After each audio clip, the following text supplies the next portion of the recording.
Have you ever felt like no matter how much work you get done, it's still not enough? Like, you may finish everything you need to get done, but instead of feeling accomplished, you're already thinking about what you could have done better or what else could you have done. For me, I focus a lot on doing well academically, but I've noticed that pressure isn't always coming from work itself as much as my own expectations. This is what I associate with burnout. The World Health Organization actually defines burnout with three main parts. Number one is feeling exhausted. Number two, starting to mentally disconnect from what you're doing. And number three is feeling like you're not accomplishing anything, even when you are. So, right now, I'm going to explain what burnout really is, the psychological factors behind it, and why students in competitive majors are especially vulnerable to it. When I think about burnout, I don't think about being tired. I think about emotional exhaustion to the point where you almost feel detached or like you're going through stuff on autopilot. A lot of people assume that burnout only comes from having too much work, but according to the WHO, it is linked to chronic stress that hasn't been successfully managed. So it's not just about how much you're doing, it's about how that pressure builds up over time. So if burnout isn't just about workload, then what actually causes it? One of the biggest causes is perfectionism. High achievers tend to set really high, unrealistic standards for themselves. And when they don't meet those standards, they don't just brush it off. They start to criticize themselves, and I know this because I do it all the time.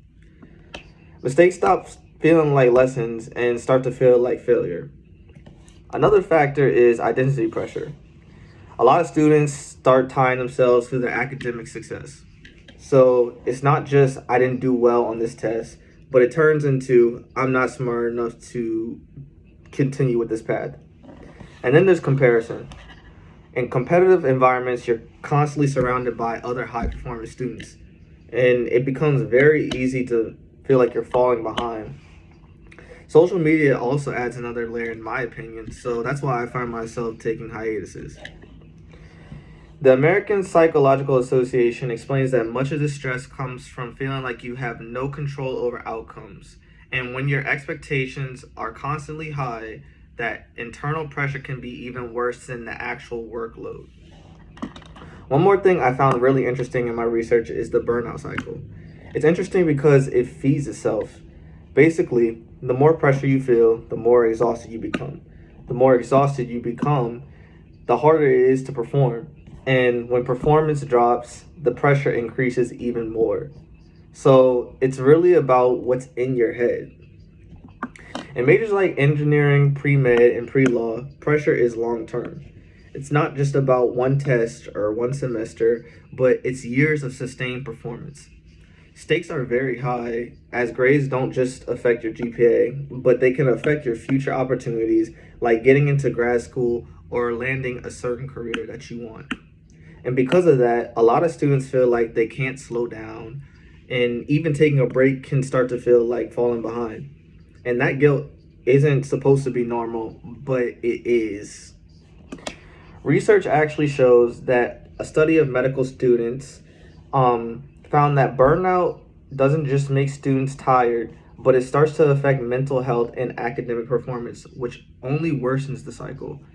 So when you combine physical workload with all of that psychological pressure, burnout becomes almost inevitable. So overall, burnout isn't really about doing too much work. It's more about caring too much mentally. And today I look to explore what burnout actually was, the psychological factors behind it, and why certain students are more prone to it than others. So next time you think about burnout, it might not be about how much someone is doing physically. It might be about how much pressure they're carrying on the inside that no one else can see.